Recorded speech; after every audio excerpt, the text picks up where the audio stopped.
আসসালামু আলাইকুম ভাই, কেমন আছেন? ওয়ালাইকুম আসসালাম, ভালো আছি। আপনি কেমন? হ্যাঁ আলহামদুলিল্লাহ ভালো আছি। তে ভাই এখানে কি করতেছেন? যে হাঁসের কামার নিয়ে আসলাম হাওয়ারে। হাঁসের কামার নিয়েতে আর সেই যে পালতেছেন কি মনে করেন? হ্যাঁ আলহামদুলিল্লাহ ভালো। অনেক বছর তো শুনছি, আরো অন্য বছর তো শুনছি অনেক লাভ হয়েছেন। এই বছর কিরকম হইতে পারবেন? এবছর লাভবান ইনশাল্লাহ। কতটি হাঁস আছে? 500 500। ডিম কতটি দেয়? ডিম দিতেছে আপনার 400 450। ডিম কি দর এখন যেভাবে আছে সবসময় কি এইভাবে তা? হ্যাঁ না, ডিম তো তো গরমের সিজন।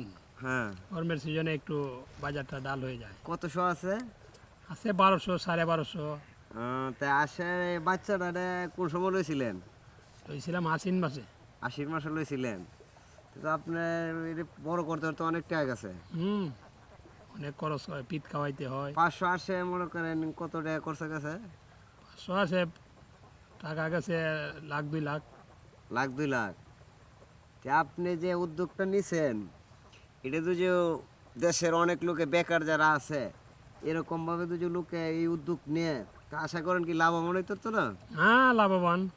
বাহিরে তো অনেক টাকা খরচ করে বাহিরে যায়, আর অর্ধেক টাকা খরচ করলে তো আপনি তো যে ব্যবসাটা নিছেন অনেক লাভবান আছেন।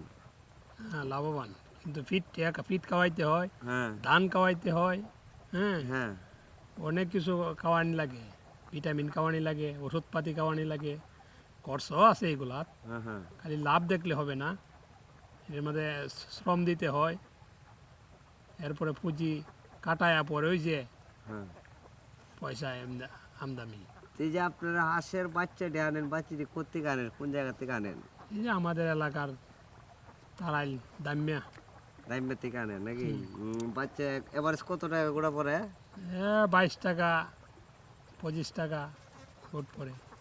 22 টাকা 25 টাকা পড়লে আপনার এই যে হাঁসটা ডিম পাড়া পর্যন্ত এই পর্যন্ত কত টাকা খরচ যায় একটা হাঁসের পিছে? তো অনেক টাকা জায়গা। অনেক টাকা যায় না? তো এখন এই যে আপনি আসছেন আউরের মধ্যে, জমির মধ্যে ছাড়ছেন, জমির কোনো ক্রয় করতে হয় না? না, জমি তো ক্ষতি হইতো কেন? জমির ওই যে আপনার শামুক টামুক খাইতেছে, হ্যাঁ জমির গাছগুলা নষ্ট করিতেছে। জমির এই যে ধান বাহির হইলে হ্যাঁ হ্যাঁ। তখন ক্ষতি হবে, এই জমি চারা যাবে না।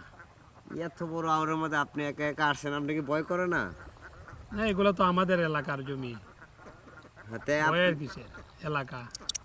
তে মনে করেন আর যে পালতাছেন দর্শকের উচিল্লা, এই দর্শকের উপলক্ষে আপনি কিছু বলেন। রোজা টোজা রাখেন? রোজার দিন হ্যাঁ হাঁস নিয়ে আইলাম হাওয়ারে। হ্যাঁ, তো অনেক পরিশ্রম করা লাগে।